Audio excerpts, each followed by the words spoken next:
Welcome, one and all, to the mystical world of Filbar. Adventures abound throughout this realm, and we appreciate the opportunity to regale you with some stories from these trails.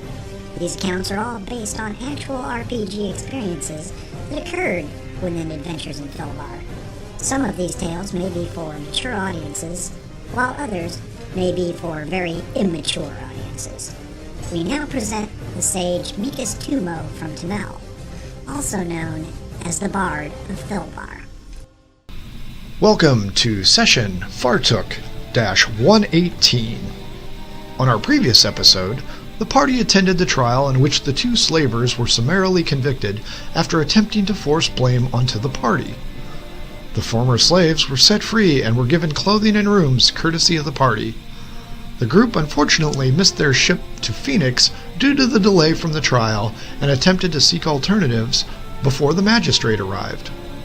The adventurers learned that one of the merchants they had saved while exiting Debut Woods was related to the man. In an act of judicial choice, he turned over the folly to the group as a reward.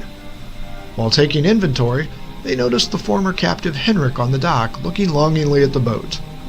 Lady Irena picked up on the despair and offered him a job aboard the vessel, which he quickly accepted. We rejoin them as Sister Elaine and Fargus are off getting supplies, while Bulger and Henrik are explaining sailing basics to the elvish members of the crew. "And that is how you depart from a low water line coastal area," said Henrik as he stowed the poles away on the deck. Lady Irena and Cabe nodded in understanding and had become quite well versed on the basics of handling the ship. The mage inquired about the gnomish contraption below, but Henrik reported that he had no knowledge of the operation, as none of the slaves were allowed to access it. He explained that they were either toiling with mundane duties or locked in the boxes. Such was their life. A pall fell over the group as a look of sadness fell over his face. "Ahoy, mateys!" yelled out a happy Fargus Stoutheart as he and the cleric returned with another woman behind them. Each carried a large sack of supplies, and those aboard the ship recognized the woman as Tanya, once a slave just like Henrik. Sister Elaine quickly explained that the woman was from the area around Phoenix and was also searching for a ride home. The supplies were put away in various hidden alcoves on the vessel when a large crow landed on one of the mooring posts. The group looked over to see the creature put down a small metal ring on the post and caw loudly. Bulger noticed the creature and remarked how it looked like the bird that had stolen the ring before they got to Haddonfield. Lady Irena stepped up and moved to the piling and held aloft a ring. "Is it the same ring the blasted bird stole from you in the hills?" inquired the former and current sailor. The elven woman shook her head and examined it further. She quickly grasped her head in her hands and nearly keeled over, causing everyone to become concerned. She stood upright just as quickly as she had bowed down and waved off their attentions.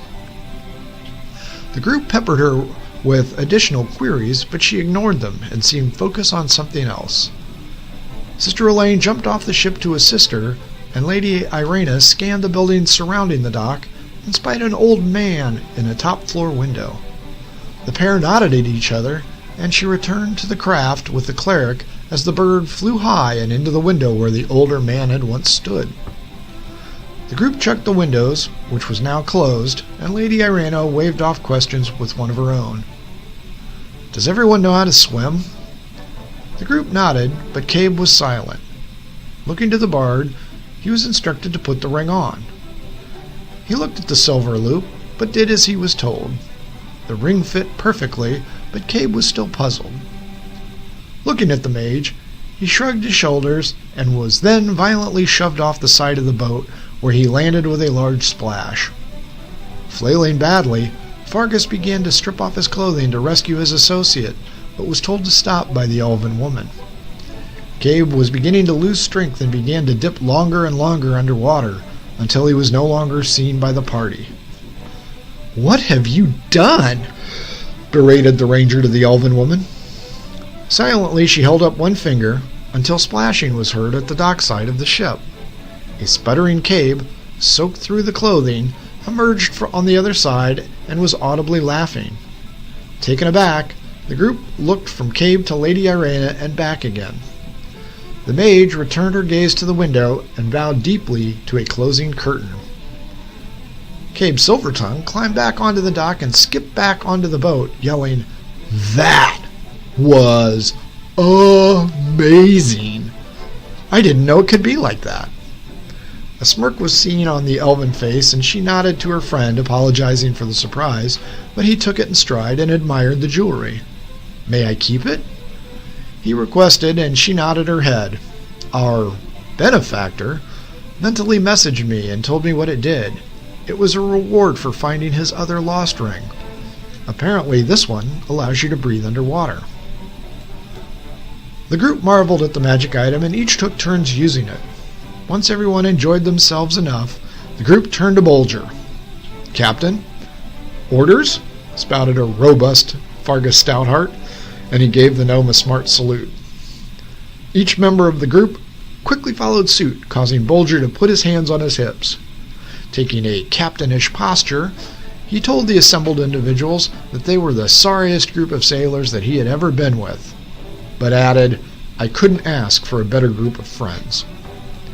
He had Fargus and Henrik grab the long poles and push them out into the channel, going towards the bay. He then went below and bellowed out commands as Henrik confirmed the actions of the gnomish box. The vessel's sail unfurled, and the rest of the group watched as a gust of wind caught the heavy cloth and whisked them into a wide expanse of water.